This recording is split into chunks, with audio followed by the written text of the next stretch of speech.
માણસ એટલો બધો ગાંડો થઈ જાય કે પીન ગાંડો મૂર્ખ થાય, ફેફસા ખલાસ કરી નાખે, લીવર ખલાસ કરી નાખે. ભગવાને આટલી સરસ મજાની ગાડી આપી છે, હાવ મફત આપી. તમારે કોઈના આગળ 10 કરોડની ગાડી હોય ને તમારા ભાઈબંધ એમ કે મહેમાન બહુ સારા એવા છે, 5 દાડા વાપરવા આપો ને, અને તમે તમારે રોલ્સ રોયને વાપરવા આપો 5 દિવસ, અને ઓલો 2-3 જગ્યાએ ઠોકી દે, સીટ ફાડી નાખે, આગળના કાચ કે ઓલી લાઇટ હોય તોડી નાખે, પંચર બંજર પાડી દે, અને ડીઝલ ખાલી કરી અને ગેરેજમાં મૂકીને જતો રહે કંઈક બહાર, અને તમને પછી જરૂર પડે અને તમે ફોન કરો કે એ ઓલી ગાડી આપી જાય ને, તો કે હું બહાર નીકળી ગયો, મારા ઘરે પડી લઈ આવીને. 10 કરોડની ગાડી હોય અને તમે જેવા તમારે જરૂર હોય લેવા જાઓ અને તમે તમારી ગાડીની દશા જુઓ, તમને દુઃખ કેટલું થાય. હું તમને પૂછું છું, મોરબી વાળા, તમને દુઃખ કેટલું થાય?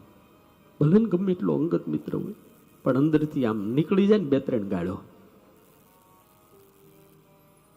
અને પછી તમે લઈ આવો ઘરે હરખી કરી, અને 5 વર્ષ પછી પાછો માગે કે 2 દિવસ જરૂર છે આપને, તો તમે આપો?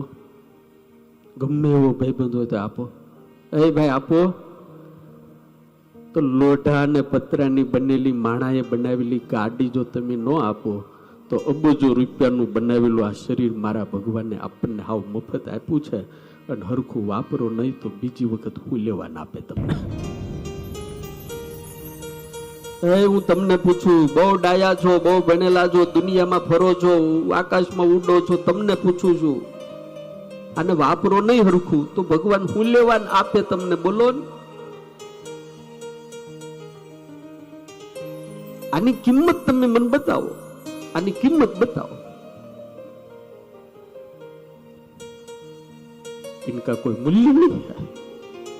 હું તમને કહું કે હું તમને 10 લાખ આપું, એક પગ કાપીને આપી દો, આપશો તમે? કોઈ 25 લાખ આપું, તમે એક હાથ કાપીને આપી દો ને ભાઈ મને, કોઈ આપશો? મારા ભગવાને મફત આપ્યું છે મારા બાપ. એ તમાકુ ચોળવા માટે નથી આપ્યું, પરમાત્માનું ભજન કરવા માટે આપ્યું છે. એ દારૂ પીને ગાંડા થવા માટે નથી આપ્યું.